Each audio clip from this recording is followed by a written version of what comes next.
서울의 새벽은 여전히 분주했다. 도로 위를 달리는 택시의 불빛, 편의점의 조용한 음악, 그리고 멀리서 들리는 공사장의 굉음. 그 속에서 지우는 하늘을 올려다봤다. 회색빛 아파트 숲이 거대한 성벽처럼 도시를 둘러싸고 있었다. 몇 년 전만 해도 그중 한 곳은 자신의 집이 될 거라 믿었지만 이제는 꿈처럼 멀어졌다. 5억 하던 게 8억이 됐대. 회사 동료가 웃으며 말했다. 그때 샀으면 지금은 부자 됐을 텐데. 지우는 억지로 미소 지었다. 하지만 속으로는 한숨이 섞였다. 그는 5년째 월세살이다. 월급은 그대로인데 전세와 집값만 미친 듯이 뛰었다. 정부는 경기 부양이라며 돈을 풀었고 그 돈은 어디로 갔는지 알 수 없었다. 단 한 가지 확실한 건 돈이 사람에게 가지 않고 벽돌로 갔다는 것이었다. 지훈의 아버지는 오래전 그에게 말했다. 집은 사람이 사는 곳이지 돈이 사는 곳이 되면 안 된다. 하지만 지금 세상에서 집은 더 이상 삶의 터전이 아니었다.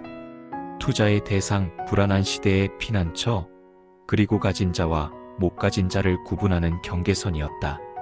퇴근길, 지우는 부동산 앞을 지났다.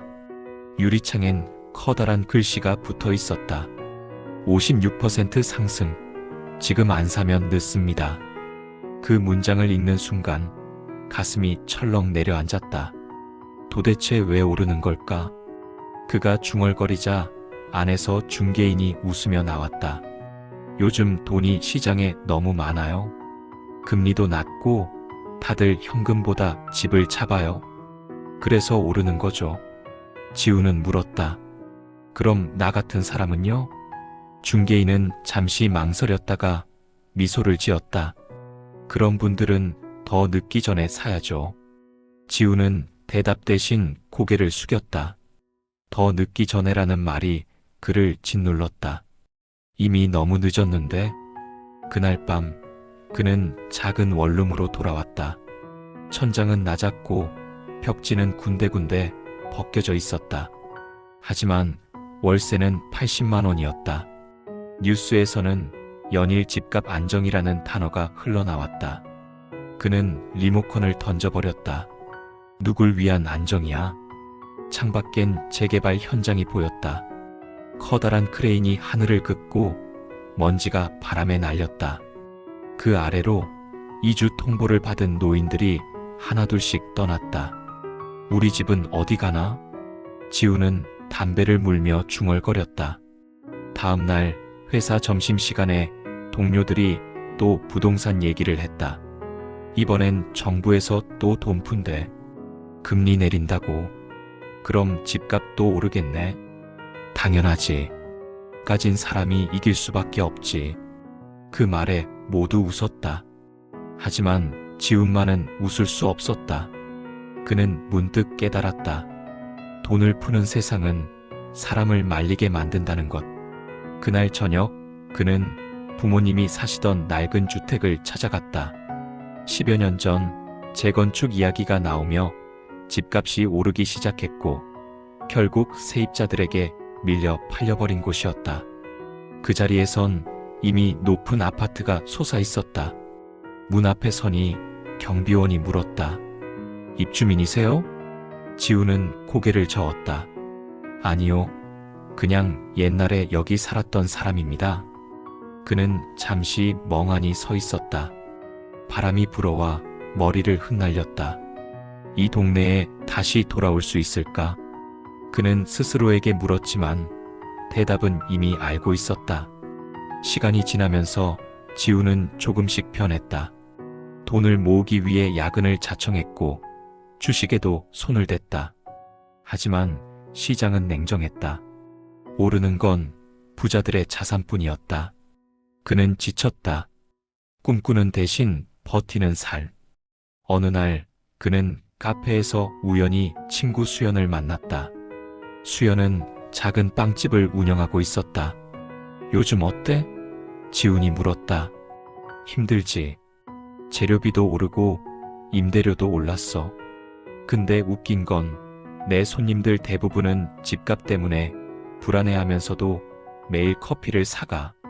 왜 그럴까? 불안하니까. 불안하면 더 쓰게 돼. 세상은 그렇게 돈을 돌게 만들지. 지우는 고개를 끄덕였다. 집값 56% 상승이라는 숫자는 단순한 통계가 아니었다. 그건 불안의 수치였고 사람들의 마음이 금리처럼 출렁이는 그래프였다. 그날 밤 그는 일기장에 이렇게 썼다. 돈을 풀면 시장은 살아나지만 사람은 죽어간다. 이 도시는 돈으로 숨쉬고 우리는 그 속에서 공기를 빌려 산다. 몇 달 뒤 회사에서 구조조정이 시작됐다. 지우는 이름이 적힌 명단을 받았다. 책상 위엔 정리된 서류와 커피 한 잔이 있었다. 그는 웃었다. 집은 오르는데 나는 내려가네.